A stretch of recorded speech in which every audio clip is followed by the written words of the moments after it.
안녕하십니까? 시사대폭발TV입니다. 지금부터 중국발 초저가 커머스가 어떻게 한국 시장을 장악하려다 결국 스스로 위기에 빠졌는지, 그리고 이에 대한 전 세계 소비자들의 반응까지 낱낱이 살펴보겠습니다. 최근 몇 년간 중국의 전자상거래 업체들은 무섭게 글로벌 시장에 진출해왔습니다.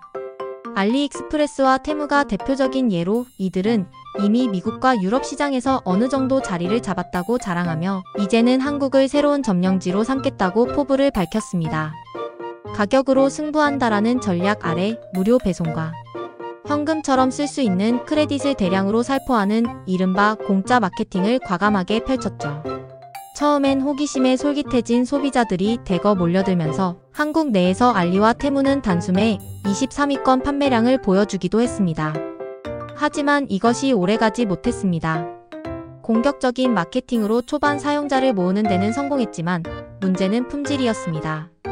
한국 소비자들 사이에서 가격이 싸긴 싼데 제품 자체가 심각하게 불량이다, 배송도 너무 오래 걸리고 안전성도 의심된다라는 불만이 커지기 시작했죠. 특히나 한국은 전 세계에서 가장 깐깐한 소비자가 많기로 유명합니다. 어떤 물건이든 가성비를 따지는 건 맞지만 위험물질 검출, 이슈나 오래 걸리는 배송 문제 등 기본적인 믿음까지 무너지는 순간 곧바로 등을 돌려버리는 특성이 두드러집니다. 알리익스프레스와 테무가 한국 시장을 대규모로 공략하던 시점에 국내 언론들은 지속적으로 이들의 초저가 상품을 검사하고 보도했습니다. 어린이 한복에서 기준치의 수배를 넘는 포름알데하이드가 검출된 사건은 특히 충격적이었습니다. 포름알데하이드는 새집증후군을 일으키는 유해물질이자 발암물질로 분류되기도 하죠. 말 그대로 우리 아이들의 피부가 닿을 옷에서 이 물질이 다량 검출되었다는 사실이 알려지자 학부모들은 더욱 큰 경각심을 갖게 되었습니다. 게다가 관세청 검사 결과 중국산 초저가 유아동 제품 중 22종을 분석했을 때 15% 가까운 제품들이 발암 물질이나 위해 성분을 다량 포함하고 있다는 사실까지 밝혀졌습니다. 이런 소식들이 연일 보도되면서 초반에 호기심으로 몰려들었던 한국 소비자들은 대거 이탈하기 시작했죠. 무료 크레딧에 혹해서 가입했다가 실제로 제품을 받아보고 나선 두 번은 안 사겠다라는 반응이 쏟아졌다는 겁니다. 이러한 분위기는 통계로도 확인되었습니다. 한때 1, 2년 내 한국 1위라는 무서운 기세를 보이던 알리와 테무가 최근 카드 결제 추정액 기준에서 하위권으로 추락한 것입니다. 반면에 쿠팡, 지마켓, 11번가 같은 국내 업체들은 오히려 점유율을 더욱 견고히 다졌습니다. 쿠팡은 30조 원 이상 규모에 달하며 막대한 결제액을 끌어내고 지마켓과 11번가도 각각 45조 원가량을 기록하는 등 시장 지배력을 확고히 했습니다. 이를 본 업계 관계자들은 한국 소비자들이 품질과 서비스에서 만족을 느끼지 못하면 아무리 공짜 쿠폰을 뿌려도 효과가 오래가지 않는다는 것을 확실히 보여줬다라고 평했습니다. 미국과 유럽 소비자들은 상대적으로 물가와 임금 수준이 높기 때문에 초저가 상품에 더욱 쉽게 끌린다는 분석이 있습니다. 실제로 많은 미국인들은 이커머스 플랫폼에서 품질은 조금 떨어져도 싸니까 써보자라는 태도를 보이는 경우가 많았습니다. 하지만 최근에는 이 흐름마저 변화 조짐이 나타났습니다.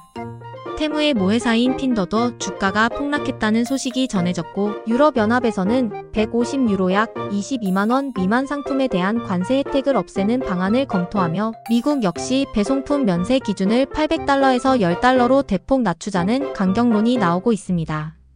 이는 결국 중국발 초저가 공세에 제동을 걸려는 움직임이 커졌다는 의미이기도 합니다. 그렇다면 왜 이렇게 초저가 중국 커머스에 대한 불만과 불신이 커졌을까요?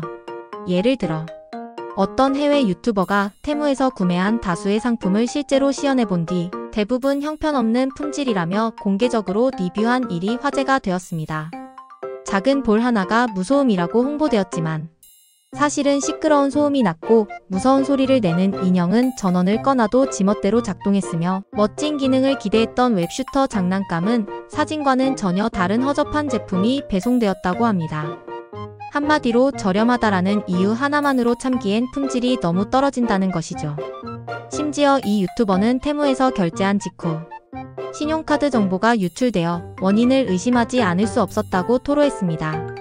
물론 100% 테무 탓이라고 단정 짓기는 어려울지 모르지만 이미 여기서부터 일반 소비자들이 받는 불안감은 극에 달합니다. 내 정보가 털릴 수도 있다라는 공포가 퍼지면 가격이 아무리 싸도 더 이상 쉽게 지갑을 열지 않게 되는 법입니다. 한국 시장에서도 마찬가지입니다.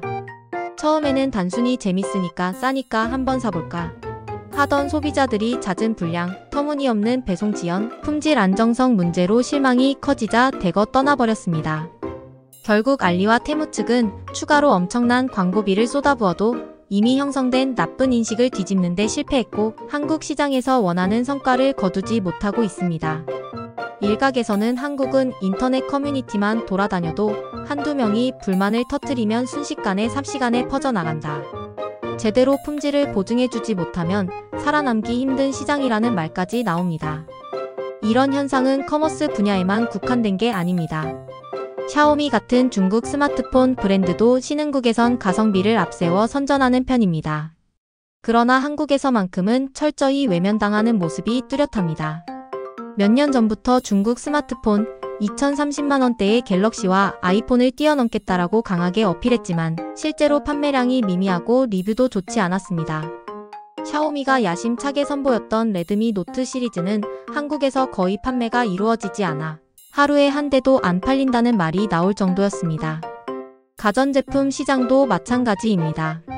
중국의 가전 브랜드들이 미국 시장에서 한국산 프리미엄 가전에 도전했지만 소비자 전문지 컨슈머 리포트에서 세탁기, 냉장고, TV 등 다양한 부문을 평가한 결과 상위권은 LG전자나 삼성전자 같은 한국 업체들이 점령했습니다. 반면 중국 브랜드 하이센스나 메이디 등은 이름조차 올라가지 못하거나 종합 점수가 한참 낮게 나오며 브랜드 신뢰도와 소비자 만족도 부문에서 아예 점수를 못 받는 등 고전했습니다. 품질, 브랜드 가치, ASF터 서비스 등이 단순히 싼 가격만으로는 극복되지 않는다는 것이 드러난 셈입니다. 한편 이런 중국산 커머스와 제품 전반에 대한 불만이 쌓여가는 가운데 보건안전 이슈까지 겹치면서 세계 여러 나라에서 중국발 제품을 두고 우려 섞인 시선이 커지고 있습니다. 특히 트럼프 전 대통령의 2기 행정부에서 임명된 어느 국장이 코로나19 바이러스가 중국 우한에서 발생했다고 믿는다라며 중국의 불투명성과 폐쇄성이 얼마나 위험한지 다시 한번 강조한 일도 있었습니다. 물론 이는 정치적, 외교적 이슈가 복합적으로 얽혀있기에 단정 지을 수 없지만 사람들 사이에서는 중국이 도대체 얼마나 숨기는 게 많은가, 우리 건강에 직접 해가 될 수도 있지 않은가라는 의구심이 퍼지고 있습니다. 결국 알리, 테무 같은 중국 커머스가 전 세계 시장에서 성장세를 이어가던 중 한국 소비자들의 극단적 냉정함에 직면하며 난관에 봉착했습니다. 미국과 유럽에서도 서서히 초저가 상품에 불만이 터져나오고 각 정부가 관세 정책을 강화하거나 전자상거래 규제를 검토하면서 중국 업체들의 공습이 점점 힘을 잃고 있습니다. 한국에서는 이미 싼 게 비지떡이라는 인식이 광범위하게 자리 잡았고 설령 공짜 쿠폰을 줘도 한번 불신이 생긴 소비자들은 좀처럼 돌아오지 않는 분위기입니다. 물론 모든 중국 제품이 무조건 나쁘다고 말할 수는 없습니다. 실제로 중국 내에서도 품질 좋은 제품을 만들려고 애쓰는 제조사들이 있고 중국산이라도 일부 프리미엄 브랜드는 꽤 괜찮은 성능을 보여주기도 합니다. 다만 테무나 알리와 같이 초저가를 무기로 양을 먼저 파는 방식으로 시장을 뒤흔드는 전략은 한국 소비자들에게 통하지 않고 있다는 점은 명확합니다. 더 저렴한 가격에 혹하는 순간도 잠시, 결국 한 번이라도 불량품 위에 물질, 안전성 문제 같은 키워드가 붙으면 걷잡을 수 없이 부정적 평가가 이어지기 때문입니다. 특히 아이들이 사용하는 제품이나 생활 필수품에 대한 불신은 곧장 커집니다.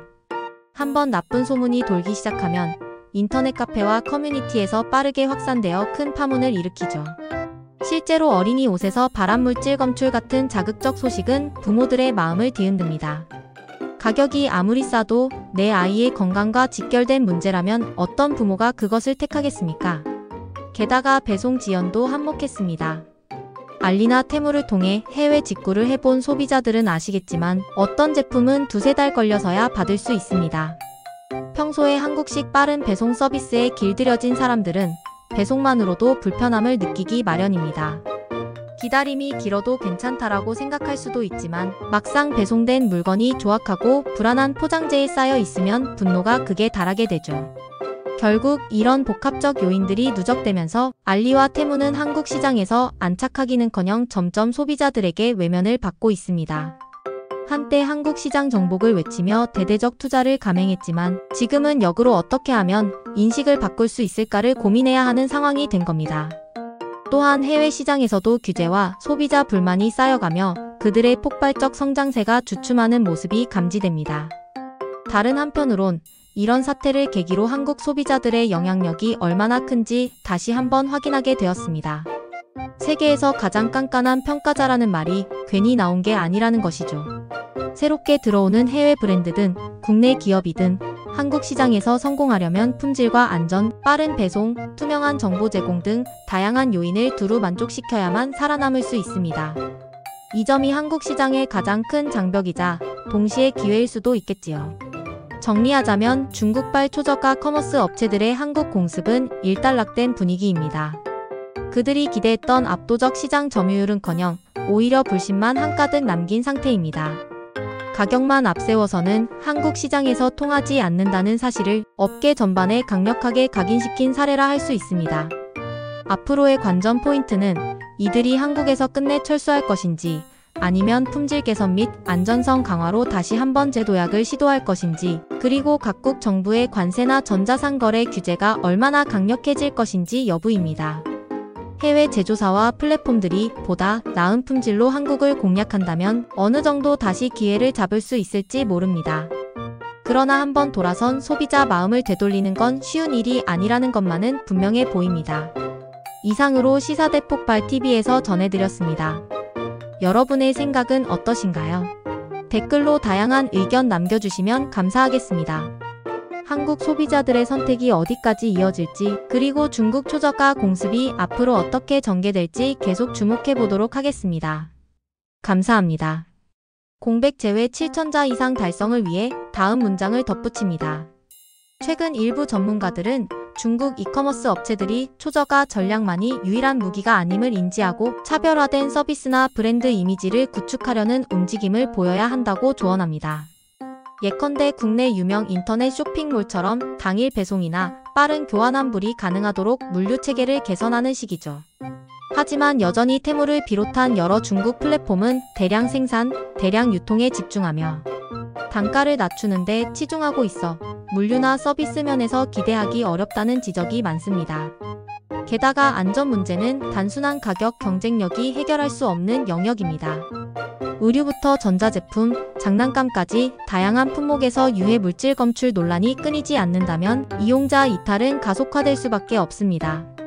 한국 소비자들은 네이버, 다음 같은 포털 사이트나 유튜브 리뷰를 통해 제품 후기를 빠르게 공유합니다.